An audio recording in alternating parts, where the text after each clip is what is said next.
नमस्कार, मैं जितेंद्र शर्मा। उत्तर प्रदेश के मुख्यमंत्री योगी आदित्यनाथ का नाम भी सुना है, जानते हैं। उमा भारती जैसे कई नेता हैं जो साधुवाद से, यानी कि महात्मा साधु थे, लेकिन राजनीति से प्रेरित होकर राजनीति में कदम बढ़ाया और फिर एक्टिव हो गए और एक अच्छी खासी पहचान इनको राजनीति के हल्के में या राजनीति के क्षेत्र में मिली है। सब आप जानते हैं, यानी धर्म से राजनीति में प्रवेश करना और तमाम कठिनाइयों, चैलेंजों को पार करते हुए अपने आप में एक वर्चस्व स्थापित करना, ये वाकई बहुत एक टेढ़ा काम है। अब भी बात राजस्थान की कर ली जाए, राजस्थान विधानसभा चुनाव 2023 की बात कर ली जाए, वही धर्म से राजनीति में प्रवेश बाबा बालकनाथ तिजारा में कर गए हैं और योगी आदित्यनाथ ने काफी बहुत कुछ उनके लिए आकर बोला, वो आप देख चुके हैं। अब भी बात करेंगे कि हम आपके जहन में आ रहा होगा कि हम आखिर अब भी ऐसे किन लोगों की बात कर रहे हैं जो धर्म से प्रेरित होकर राजनीति में कदम बढ़ाए। दो उम्मीदवारों की बात करेंगे, एक बीजेपी के और एक कांग्रेस की। एक महिला होगी और एक पुरुष होंगे। बीजेपी वाले पुरुष हैं, कांग्रेस वाली बाल मुकुंदाचार्य बीजेपी वाले हैं और अनादि सरस्वती कांग्रेस वाले हैं। दोनों के बारे में हम चर्चा करेंगे।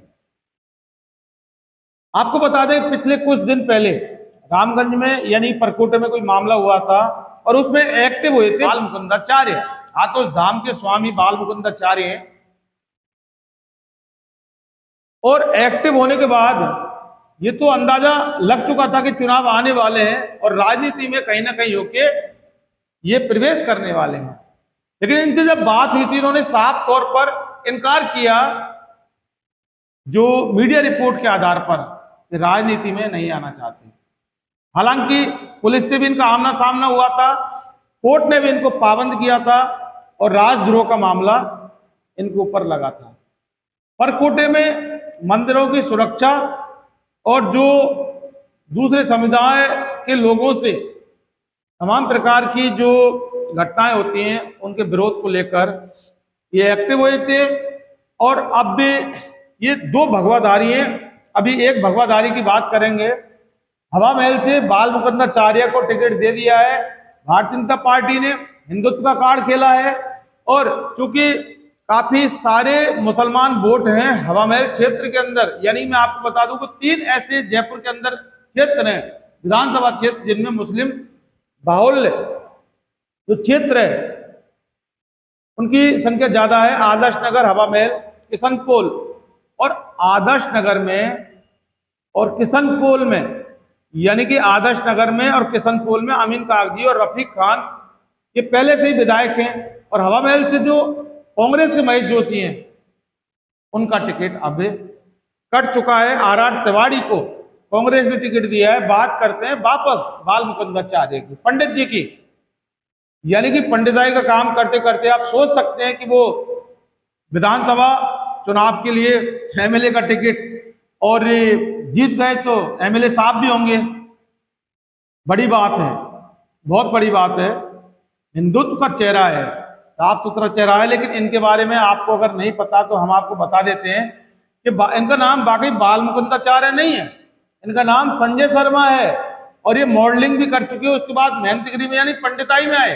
पंडिताई करते करते फिर मंदिरों की जो मठ पूजा, उस हिसाब से फिर हाथोस धाम के स्वामी आचार्य बने।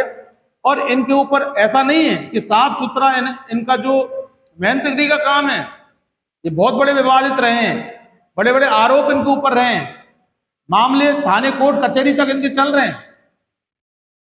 जमीन पर कब्जा करने का आरोप है, यानी कि मंदिर माफी की 13 बीघा जमीन पर अवैध कॉलोनी काटने का सीधा सीधा इनके ऊपर एक आरोप लगा है।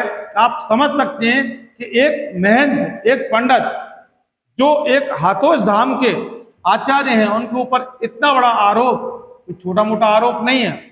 13 बीघा जमीन मंदिर माफी की, उस पर अवैध कॉलोनी बसाने का आरोप है, जमीन पर कब्जा करने का आरोप है।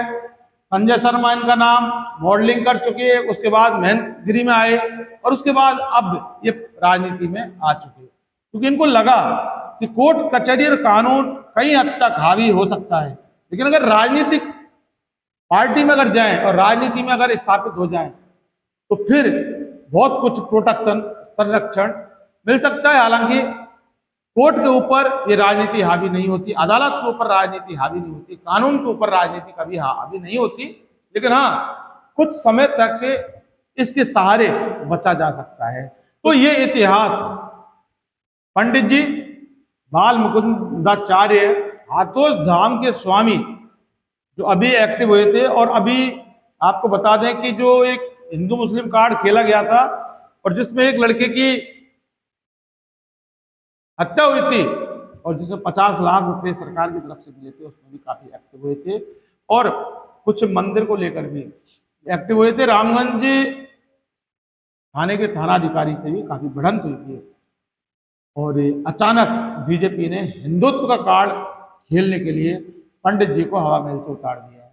अब आते हैं, कहते हैं ना कि नेले पे देला, भगवाधारियों की पार्टी और बीजेपी में भगवाधारियों की संख्या बहुत ज्यादा होती है, क्योंकि भारतीय जनता पार्टी जो है वो सिर्फ हिंदुत्व और भगवाधारी कार्ड पर अपना गेम खेलती है। लेकिन अब नेले पर दहला करने के लिए कांग्रेस ने भी बीजेपी को करारा जवाब दिया है। अब यहाँ पर कांग्रेस ने भी एक भगवाधारी ले लिया और वो भगवाधारी कोई और नहीं, पुरुष नहीं है, वो महिला है, अनादि सरस्वती, 44 साल की है अनादि सरस्वती।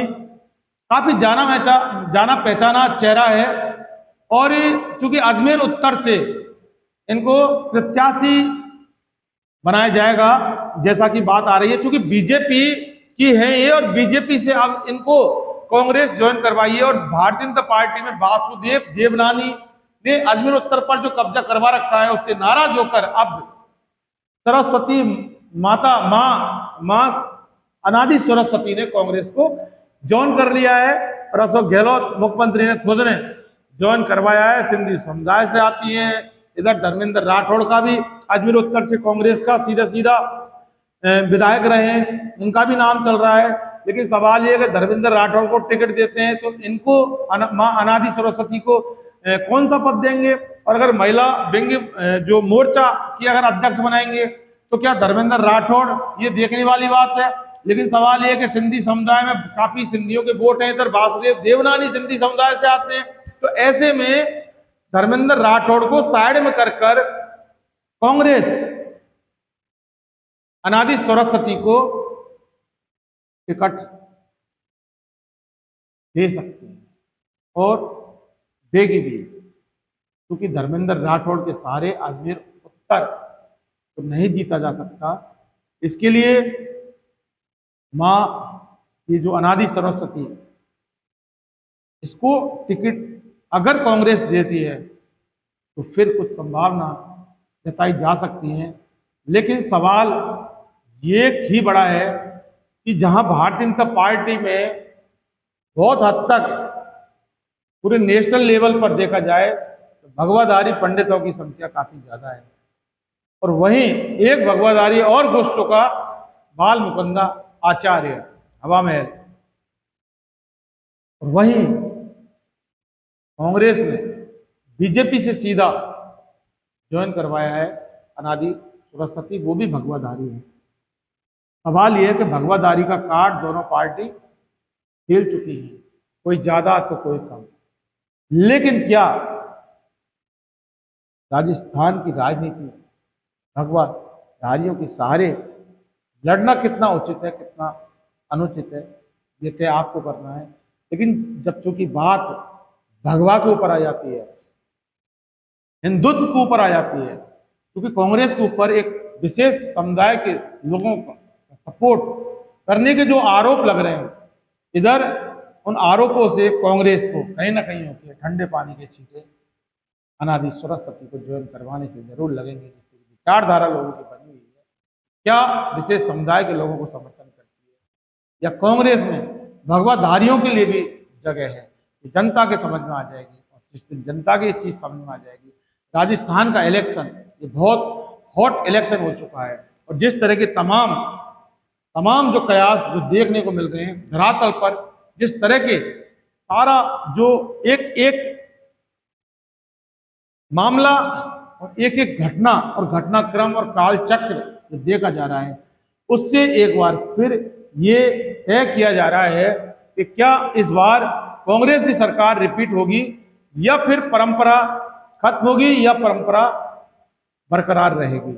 लेकिन भगवाधारियों के दम पर दोनों पार्टी अपना अपना कार्ड खेलने में लग रही है, क्योंकि भगवाधारी के बाद कोई भी आरोप कांग्रेस सरकार पर नहीं लगा सकता, कांग्रेस पार्टी पर यह नहीं लगाया जा सकता कि एक विशेष समुदाय के लोगों की पार्टी है। क्योंकि जब भगवाधारी की एंट्री कांग्रेस में होती है तो फिर सीधा सीधा बोला जा सकता है कि जब कांग्रेस भी भगवाधारियों को पसंद करती है, वहीं बीजेपी भी बस भगवाधारियों को तो पसंद करती है।